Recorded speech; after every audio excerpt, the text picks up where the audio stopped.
Pride and Prejudice by Jane Austen. Chapter 8. At 5 o'clock the two ladies retired to dress, and at 6:30 Elizabeth was summoned to dinner. To the civil inquiries which then poured in, and amongst which she had the pleasure of distinguishing the much superior solicitude of Mr. Bingley's, she could not make a very favourable answer. Jane was by no means better. The sisters, on hearing this, repeated 3 or 4 times how much they were grieved, how shocking it was to have a bad cold, and how excessively they disliked being ill themselves, and then thought no more of the matter, and their indifference towards Jane, when not immediately before them, restored Elizabeth to the enjoyment of all her former dislike.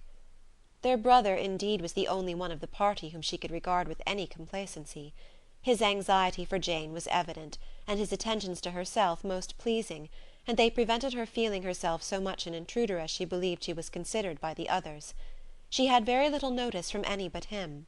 Miss Bingley was engrossed by Mr. Darcy, her sister scarcely less so, and as for Mr. Hurst, by whom Elizabeth sat, he was an indolent man, who lived only to eat, drink, and play at cards, who, when he found her to prefer a plain dish to a ragout, had nothing to say to her. When dinner was over, she returned directly to Jane, and Miss Bingley began abusing her as soon as she was out of the room. Her manners were pronounced to be very bad indeed, a mixture of pride and impertinence. She had no conversation, no style, no beauty. Mrs. Hurst thought the same, and added, "She has nothing, in short, to recommend her, but being an excellent walker. I shall never forget her appearance this morning. She really looked almost wild." "She did indeed, Louisa. I could hardly keep my countenance. Very nonsensical to come at all. Why must she be scampering about the country, because her sister had a cold? Her hair so untidy, so blowsy. Oh, yes, and her petticoat. I hope you saw her petticoat. 6 inches deep in mud, I am absolutely certain, and the gown which had been let down to hide it not doing its office." "Your picture may be very exact, Louisa," said Bingley, "but all this was lost upon me. I thought Miss Elizabeth Bennet looked remarkably well when she came into the room this morning. Her dirty petticoat quite escaped my notice." "You observed it, Mr. Darcy, I am sure," said Miss Bingley, "and I am inclined to think that you would not wish to see your sister make such an exhibition." "Certainly not." "To walk 3 miles, or 4 miles, or 5 miles, whatever it is, above her ankles in dirt, and alone, quite alone! What could she mean by it? It seems to me to show an abominable sort of conceited independence, a most country town indifference to decorum." "It shows an affection for her sister that is very pleasing," said Bingley. "I am afraid, Mr. Darcy," observed Miss Bingley in a half whisper, "that this adventure has rather affected your admiration of her fine eyes." "Not at all," he replied. "They were brightened by the exercise." A short pause followed this speech, and Mrs. Hurst began again. "I have an excessive regard for Miss Jane Bennet. She is really a very sweet girl, and I wish with all my heart she were well settled. But with such a father and mother, and such low connections, I am afraid there is no chance of it." "I think I have heard you say that their uncle is an attorney on Meryton." "Yes, and they have another, who lives somewhere near Cheapside." "That is capital," added her sister, and they both laughed heartily. "If they had uncles enough to fill all Cheapside," cried Bingley, "it would not make them one jot less agreeable."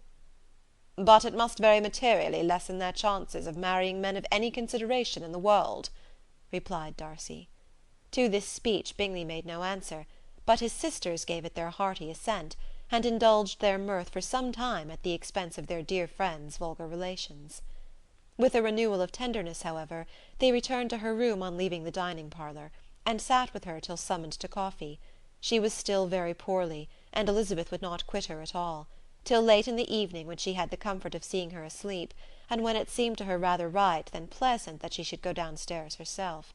On entering the drawing-room she found the whole party at loo, and was immediately invited to join them, but suspecting them to be playing high, she declined it, and making her sister the excuse, said she would amuse herself for the short time she could stay below with a book. Mr. Hurst looked at her with astonishment. "Do you prefer reading to cards?" said he. "That is rather singular." "Miss Eliza Bennet," said Miss Bingley, "despises cards. She is a great reader, and has no pleasure in anything else." "I deserve neither such praise nor such censure," cried Elizabeth. "I am not a great reader, and I have pleasure in many things." "In nursing your sister I am sure you have pleasure," said Bingley, "and I hope it will soon be increased by seeing her quite well." Elizabeth thanked him from her heart, and then walked towards the table where a few books were lying.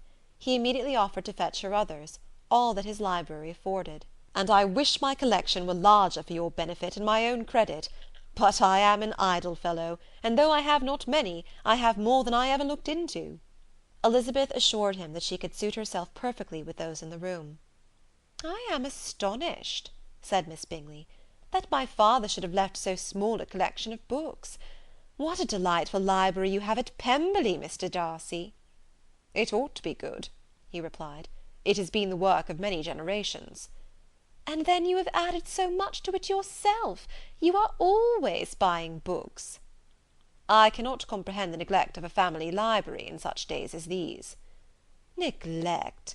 I am sure you neglect nothing that can add to the beauties of that noble place. Charles, when you build your house, I wish it may be half as delightful as Pemberley." "I wish it may." "But I would really advise you to make your purchase in that neighbourhood, and take Pemberley for a kind of model. There is not a finer county in England than Derbyshire." "With all my heart. I will buy Pemberley itself, if Darcy will sell it." "I am talking of possibilities, Charles." "Upon my word, Caroline, I should think it more possible to get Pemberley by purchase than by imitation." Elizabeth was so much caught with what passed as to leave her very little attention for her book, and soon laying it wholly aside, she drew near the card table, and stationed herself between Mr. Bingley and his eldest sister, to observe the game. "Is Miss Darcy much grown since the spring?" said Miss Bingley. "Will she be as tall as I am?" "I think she will. She is now about Miss Elizabeth Bennet's height, or rather taller." "How I long to see her again! I never met with anybody who delighted me as much. Such a countenance, such manners, and so extremely accomplished for her age. Her performance on the pianoforte is exquisite." "It is amazing to me," said Bingley, "how young ladies can have patience to be so very accomplished as they all are." "All young ladies accomplished! My dear Charles, what do you mean?" "Yes, all of them, I think. They all paint tables, cover screens, and net purses. I scarcely know any one who cannot do all this, and I am sure I never heard a young lady spoken of for the first time without being informed that she was very accomplished." "Your list of the common extent of accomplishments," said Darcy, "has too much truth. The word is applied to many a woman who deserves it no otherwise than by netting a purse or covering a screen. But I am very far from agreeing with you in your estimation of ladies in general. I cannot boast of knowing more than half a dozen in the whole range of my acquaintance that are really accomplished." "Nor I am sure," said Miss Bingley. "Then," observed Elizabeth, "you must comprehend a great deal in your idea of an accomplished woman." "Yes, I do comprehend a great deal in it."